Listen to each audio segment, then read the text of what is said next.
Have you ever read a line in an employee handbook and had to stop, look around, and check if you're on a prank show? That feeling is the fuel for this entire video. We have hunted down the 50 most soul-crushing, mind-boggling, and hilariously stupid regulations ever conceived by a committee. These aren't just rules. They are tiny, perfect monuments to the death of common sense. Get ready, because your own job is about to look like a paradise. 1.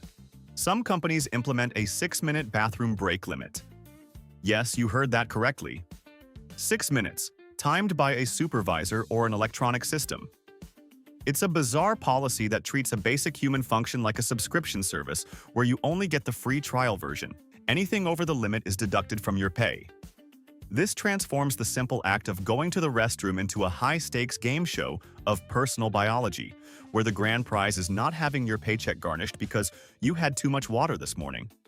It's a level of micromanagement so invasive, it's honestly impressive. 2. An engineering firm, desperate to appear innovative, installed a giant slide connecting their second floor to their first. It was a centerpiece of their recruitment tours. The unspoken rule? No one actually used it. It was purely decorative. Using the slide was seen as unprofessional and childish, a silent signal that you weren't taking your job seriously. It was the perfect metaphor for their culture, a fun, creative facade with a core of rigid, unspoken judgment. 3. A software company mandated that every single question had to be prefaced with a compliment.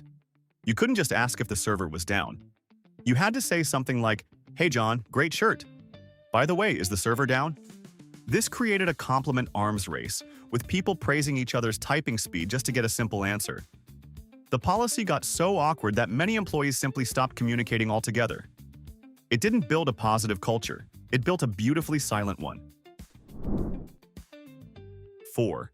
The unspoken but fiercely enforced rule of "don't discuss your salary" is a corporate classic. It's masterfully framed as a matter of politeness and professionalism, tapping into our social awkwardness around money. But let's call it what it really is: an information embargo with a dress code. By preventing transparency, companies keep the upper hand in negotiations and ensure pay disparities remain a well-kept secret. A brilliant, if sinister, piece of social engineering. 5. One tech company in California had a bereavement policy that was both tragic and absurdly bureaucratic. To get approved for paid time off, an employee had to provide a copy of the death certificate for a close relative. That might sound reasonable until you realize these documents can take weeks to obtain. One employee, after losing his father, was hounded daily by HR for the paperwork while he was literally planning the funeral. He ended up having to take unpaid vacation days to grieve, all because the wheels of government couldn't process his family's tragedy fast enough to satisfy the company's quarterly review. 6. A food processing plant in the Midwest enforced a strict no-beards policy. The reason given wasn't hygiene, which would at least make some sense in that environment. The reason was that the CEO simply didn't like the look of them. He felt they were unprofessional.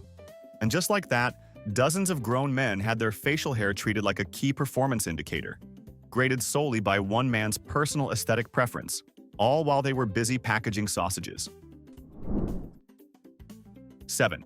At a mid-sized insurance firm in Illinois, management implemented a bizarre 2-person maximum rule for hallway conversations. The official goal was to prevent unproductive congregation and keep walkways clear. This policy transformed the simple act of bumping into a colleague into a socially awkward game of human Tetris. If 2 people were talking and a third approached, one of them had to theatrically peel away as if they were avoiding a subpoena. It didn't boost productivity. It just made the office feel less like a collaborative workplace and more like a high-security facility where unauthorized assembly was strictly forbidden. 8. The performance review process at a marketing agency included a mandatory self-criticism section.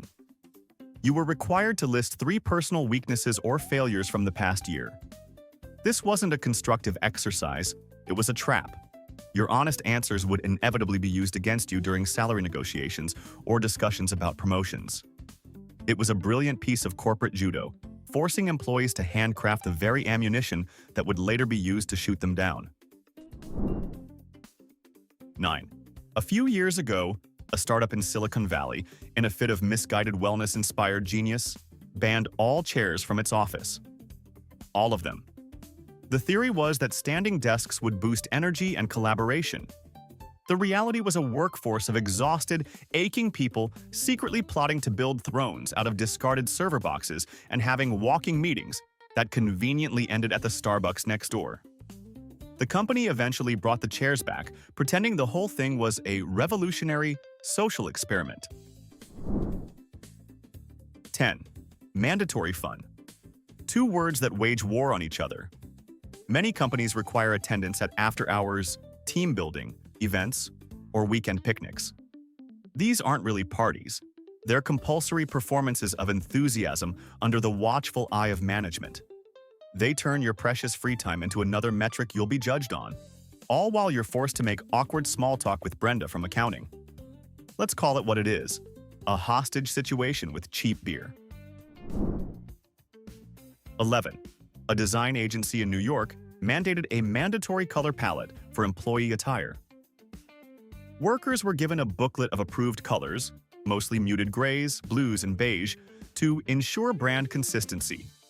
This meant that every morning, a group of highly creative people had to dress themselves as if they were trying to blend in with the office furniture. It wasn't about professionalism. It was about turning the staff into walking, talking extensions of the corporate letterhead.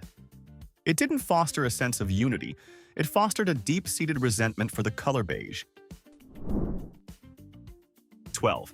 In the stairwells of one financial firm, you'd find employees whispering furtively into their phones to arrange childcare or check on a sick parent. This was because a strict rule forbade any personal calls at your desk. The most beautiful part? This rule was enforced by managers who would routinely take loud, lengthy calls about their golf handicap or dinner reservations in the middle of the open-plan office, a perfect symphony of hypocrisy. 13. In one particular corporate office, the thermostat was kept inside a locked, clear plastic box. The temperature was permanently set to a brisk 65 degrees Fahrenheit, a setting chosen by a single executive who thought better in the cold. This left the rest of the office huddled in blankets and fingerless gloves, looking less like a modern workforce and more like characters from a Charles Dickens novel. It was a daily, visible reminder that the comfort of the many was irrelevant compared to the personal microclimate of the one. 14. Twice a day, at 10 a.m. and 3 p.m., a gentle chime would sound through the office of a wellness brand. This was the signal for the Planck Power Minute. All employees, regardless of their role, attire, or physical ability, were required to immediately stop what they were doing, drop to the floor, and hold a plank for 60 seconds. The sight of an entire office of people in business casual, grimacing on the carpet, was sold as team building. In reality, it was just a scheduled, company-wide moment of shared, undignified discomfort. 15. To promote a clutter-free mindset, one company required that at the end of each day, every desk had to be completely barren. Not just tidy, sterile. Every pen, every notepad, every personal item had to be locked away in a drawer. An evening cleaning crew would inspect the desks, and violators would receive a sternly worded email from HR. It made the office feel less like a creative workspace and more like a crime scene that had just been wiped for prints. 16. A telecommunications company created its own internal social media platform to boost engagement and cross-departmental synergy. Use of the platform was, of course, mandatory. Every employee was required to post at least 3 times a week. The result was a digital ghost town filled with the most painfully generic content imaginable: forced happy birthday messages, awkward project updates, and stock photos of people shaking hands. It was a monument to manufactured fun. 17. To maximize efficiency, a call center installed software that monitored employees' keyboard activity. If a worker's keyboard was inactive for more than 3 minutes, a warning would pop up on their screen, and their manager would be notified. This led to the absurd spectacle of employees frantically typing gibberish into a blank document between calls just to keep their activity score up. The system didn't measure productivity or quality. It measured movement, effectively rewarding the appearance of work over the actual execution of it. 18. During the onboarding process at a retail giant, you handed over more than just your tax forms. You handed over your online identity. As a condition of employment, you had to provide links to all your personal social media accounts. HR would then periodically scan your profiles, looking for anything from a photo of you holding a beer at a barbecue to a political article you liked 5 years ago. Because who you are on a Saturday is apparently company property now. 19. Employees at a corporate campus in Ohio started their day not with coffee, but with a security screening worthy of an airport. The company had instituted a mandatory clear bag policy for all employees, every single day. Suddenly, your personal items, medication, a worn-out paperback, that emergency snack, were on public display for your colleagues and the security guard to judge. It was a fantastic way to make every employee feel like a potential suspect before they even reached their desk. 20. The anonymous idea box. We've all seen it. A cheerful little box, often with a smiling cartoon light bulb on it, meant to encourage employee innovation. But at one particular retail company, it was a black hole.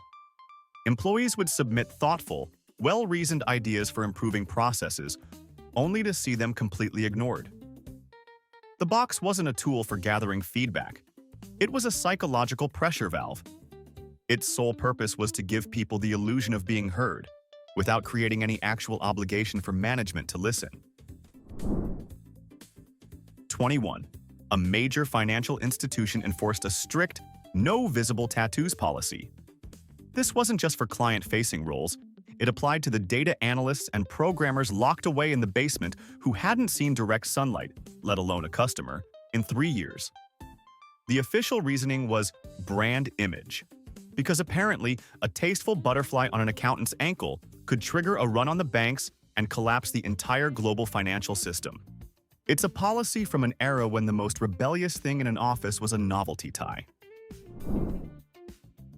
22. The mandatory password change.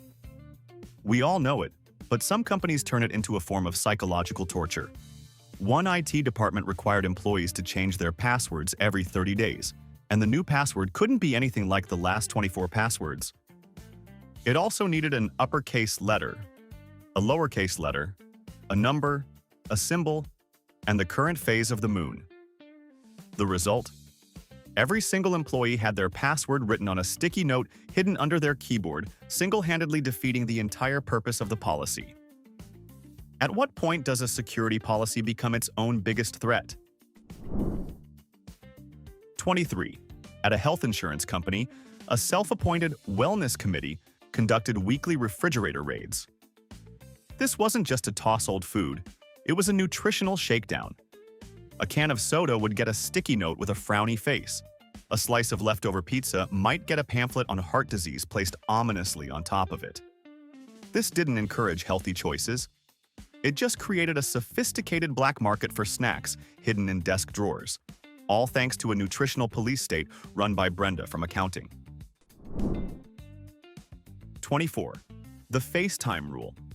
At a certain law firm, even if your caseload was finished and you had absolutely nothing to do, you were expected to remain physically present at your desk until 6 p.m. sharp. This led to a workforce of highly paid professionals mastering the art of looking busy. They'd stare intently at a completed document, slowly reread emails they had already answered, or meticulously reorganize their desktop icons for the 5th time. The policy didn't measure productivity. It measured posture and endurance. 25. A blanket ban on personal fans and heaters. Citing power grid stability and fire safety concerns, a large corporation declared war on all personal climate control devices. This left the office perpetually locked in a brutal civil war between the perpetually cold and the perpetually hot. One half of the office was bundled in scarves and blankets like they were on a polar expedition. while the other half was sweating through their shirts. It was a perfect system for ensuring that exactly 0% of the workforce was comfortable at any given time. 26. The expense report policy at a certain tech giant was legendary for its militant pedantry. You could be in charge of a $5 million project, but if you submitted an expense report for a client lunch and were missing the itemized receipt for a 99-cent cup of coffee, the entire report would be rejected. This would trigger a multi-day email chain involving you, your manager, and a stern figure from accounting. It was a perfect demonstration of a system that trusted you with a fortune, but not with a dollar. 27. The unwritten but brutally enforced rule of presenteeism. This is the culture where using a sick day is seen as a sign of weakness. You weren't a dedicated employee unless you dragged your fever-ridden body into the office to heroically sneeze on every available surface. The person coughing up a lung in the next cubicle wasn't treated as a biohazard. They were praised for their commitment. It's a management philosophy that confuses martyrdom with productivity. 28. At a national retail chain, all new employees had to memorize the 200-word company mission statement and were subject to random quizzes by their managers. Failure to recite it perfectly could impact your performance review. This meant that during a lull on the sales floor, you'd see employees frantically muttering about synergizing global-local value propositions and empowering stakeholder actualization. Because nothing helps you sell a toaster faster than being able to flawlessly recite corporate poetry. 29. Have you ever heard of the unlimited vacation trap? A trendy tech startup offered this seemingly incredible perk, framing it as a testament to their trust in employees. But there was a beautifully sinister catch. With no official system for tracking days off, a powerful social pressure took over. No one wanted to be seen as the person taking too much vacation compared to their hyper-competitive colleagues. The result was a culture of anxiety where employees ended up taking even less time off than they did under traditional structured policies. 30. Banning politics at work sounds reasonable, right? But what happens when that rule is stretched to its most absurd conclusion? At one company, no politics evolved into a blanket ban on discussing any current event that wasn't a sporting match or a celebrity wedding. Chatting about the Super Bowl? Fine. Discussing a new city council proposal for recycling? That's a trip to HR. This wasn't a rule designed to create harmony. It was a rule designed to create an information vacuum, where anything more complex than the weather was deemed too dangerous for conversation. 31. In a misguided attempt to foster a fun, high-energy culture, a tech startup banned verbal greetings. Instead, the official company policy was to high-five every colleague you made eye contact with. This initiative, called kinetic positivity, turned hallways into a minefield of awkward interactions. You'd see people carrying hot coffee or laptops trying to contort themselves to meet the requirement. It didn't build camaraderie. It just made people incredibly skilled at avoiding eye contact to spare themselves another joyless, mandatory slap of hands. 32. At a marketing agency, a new policy was rolled out. All emails sent outside your immediate team had to have your manager copied on them. The stated goal was to improve departmental transparency. In reality, it was a digital leash. Every single cross-departmental question, no matter how trivial, now required a chaperone. This had a chilling effect on communication, as nobody wanted to bother their boss with a simple query. Meanwhile, the manager's inboxes became a toxic wasteland of irrelevant notifications. It wasn't a tool for collaboration. It was a monument to the belief that if an employee isn't being watched, they must be doing something wrong. 33. If you called in sick to one particular company, you were presumed guilty until proven innocent. Even for a simple 24-hour bug, you were required to drag your feverish, miserable self to a doctor's office to obtain an official note. It also meant you were often paying a $20 copay just to prove to your boss you had a cold. It was a spectacular waste of time and money for everyone involved, all to confirm that yes, you weren't just playing hooky to watch daytime television. 34. The whiteboard appeared overnight in the main hallway. The new rule: every morning, each employee had to write one thing they were grateful for about the company on it. The goal was to build a culture of appreciation. For the first week, the board was filled with things like my paycheck and my great team. By week 2, it had descended into the coffee machine and Friday. By the end of the month, people were scraping the bottom of the barrel, writing things like the functioning electricity. It didn't foster gratitude, it just became a public ledger of the staff's dwindling creativity and rising sarcasm. 35. At a large logistics company, you didn't request vacation time. You had to prophesy it. The rule was simple and completely insane. All time-off requests required a minimum of 6 months' notice. Want to go to your cousin's wedding in 5 months? Sorry, the corporate calendar has already declared that a workday for you. Found a great last-minute flight deal? Forget it. The policy treated your personal life like one of their container ships. It had to be scheduled half a year out, and its contents were non-negotiable. 36. A law firm in Chicago had a strict, though unwritten, rule. You do not leave the office for lunch. Ever. To facilitate this, they had a heavily subsidized, high-quality cafeteria. On the surface, it seemed like a generous perk, but its real purpose was to ensure that every single employee remained tethered to the building for the entire day, eliminating any chance of a mental reset. It was a gilded cage, where the price of a cheap, delicious sandwich was your midday freedom. 37. The practice was called hot desking, and it turned the start of every workday at one tech company into a game of musical chairs. With no permanent desks, each morning was a mad scramble to find an empty spot and set up your entire workstation from scratch. It turned the entire workforce into digital nomads within their own building, with no sense of place or permanence. It was a system designed by someone who believed that personal space was a bug, not a feature. 38. The mandatory birthday fund. At one office, a cheerful social committee representative would come around on the first of every month to collect a voluntary $10 contribution for that month's birthdays. Refusing to pay wasn't technically against the rules, but it would earn you the kind of icy stare usually reserved for war criminals. So you paid. You were essentially paying a monthly subscription fee for 5 minutes of awkward, off-key singing, and a slice of mediocre grocery store sheet cake for someone in a department you've never even heard of. 39. A department within a massive healthcare organization instituted a meeting quota. Every project manager was required to schedule and attend a minimum of 10 meetings per week to foster collaboration. This, of course, led to a plague of completely pointless meetings. Calendars were filled with hour-long blocks of time where people would sit in a room, stare at each other, and try to invent a reason for being there, all to satisfy a meaningless metric. It was the bureaucratic equivalent of digging a hole and then filling it back in. 40. Sunlight was a privilege, not a right, at one investment firm. The ability to open or close the window blinds was a perk reserved exclusively for senior management.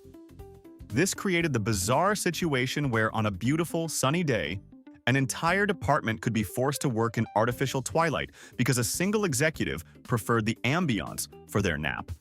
It wasn't a policy about comfort or energy efficiency. It was about turning a fundamental part of the human experience, daylight, into another rung on the corporate ladder. 41. At one company, if you needed a new piece of equipment, even something as simple as a mouse, you couldn't just ask for it. You had to fill out a 3-page digital form, which then had to be approved by your direct manager, the department head, and finally, someone in IT. The process took, on average, 2 weeks. It was a system so monumentally inefficient that employees found it faster to just go to Best Buy, purchase a new mouse with their own money, and secretly swap it with their broken one. 42. At a major electronics retailer, employees were once forbidden from having any personal items on their desks. No photos, no novelty mugs, no little green army men. The official reason was to promote a clean, uniform look. But the policy effectively erased any sign of human individuality from the workspace. It treated employees not as people, but as interchangeable components of a larger machine. Management wanted a sterile environment, and they got one, in every soul-crushing sense of the word. 43. The infamous no smelly food rule. This policy turns the office kitchen into a culinary minefield, primarily because of its beautiful subjectivity. One person's delicious microwaved salmon is another person's olfactory declaration of war. It creates a workplace culture of food shaming and suspicion, a world of paranoid glances at the microwave. Ultimately, the unelected no's of the office, often Carol from HR, holds terrifying and arbitrary power over your lunch break. 44. You couldn't just arrive on time at this law firm. You had to arrive exactly on time. The company culture, driven by a pathologically punctual partner, treated punctuality like a moral virtue. Arriving 5 minutes early was seen as unproductive loitering. Arriving 2 minutes late was a cardinal sin. This forced dozens of highly paid lawyers to sit in their cars in the parking lot, watching the clock and trying to time their entrance to the second. 45. The parking lot at a manufacturing plant was a masterclass in corporate caste systems. Spaces were assigned based on seniority, creating a geographic map of the company's hierarchy.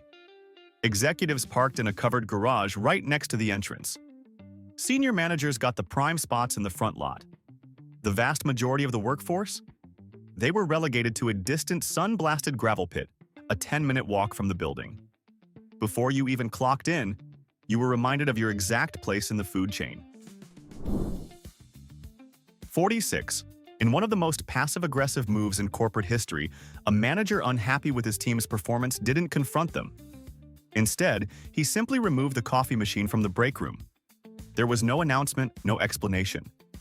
One morning, it was just gone. It was a silent, collective punishment that said what he wouldn't. Your work is not good enough to deserve caffeine? 47.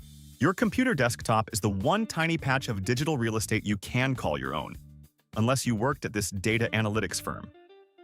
Here, all employees were required to use the same pre-approved corporate desktop background, a low-resolution image of the company logo on a lifeless blue gradient. No photos of your family, your dog, or a scenic beach. It was a digital uniform designed to ensure that even your subconscious was branded with the company's visual identity. 48. In an effort to make meetings more inclusive and orderly, a manager at a logistics company introduced a new tool for all team discussions: a talking stick. It was a brightly painted piece of wood, and the rule was simple. Only the person holding the stick could speak. This turned urgent brainstorming sessions into a slow, agonizing ritual. Important ideas were lost while the stick was passed around the table, and every professional in the room was reduced to a kindergartner waiting for their turn. 49. Peer reviews were a mandatory part of the annual performance cycle at a software company. But here was the twist. The reviews were not anonymous. You had to rate your own teammates on a scale of 1 to 5 and provide written feedback that they, and your manager, would read. This created a beautiful cocktail of paranoia, resentment, and fake positivity, as no one wanted to be the one who torpedoed a colleague's bonus. It was a system perfectly designed to destroy trust. All right, we've navigated 49 circles of corporate absurdity, and only one remains. But before we unveil our final exhibit, it's time for the final verdict. In our opinion, the award for the single most unbelievably dumb rule from today's list goes to the Plank Power Minute, simply because it combines physical discomfort, public humiliation, and the complete interruption of workflow into one perfect, soul-crushing minute of performative wellness. Do you agree with our verdict? Or did another rule deserve this dubious honor? Let us know in the comments what you think. And now, our final number. 50. At a government administrative office, employees were forbidden from using their own pens. Every worker was issued a standard-issue, low-quality black ballpoint pen from the supply closet. If you were caught using your own superior pen, perhaps a smooth-writing gel pen you actually enjoyed using, You would be formally reprimanded for using unauthorized office equipment. This wasn't about budget, security, or uniformity. It was about stripping away the last, tiniest molecule of personal preference and individuality in a place that demanded absolute conformity. 50 perfect examples of common sense being voted off the island. We've shared our list, but we know the collection is far from complete because you've lived it too. Now it's your turn. We want you to go to the comments and tell us the single most baffling, idiotic, or soul-crushing rule you've ever had to follow at your job. If this felt painfully familiar, hit like and subscribe for more proof that common sense is an endangered species.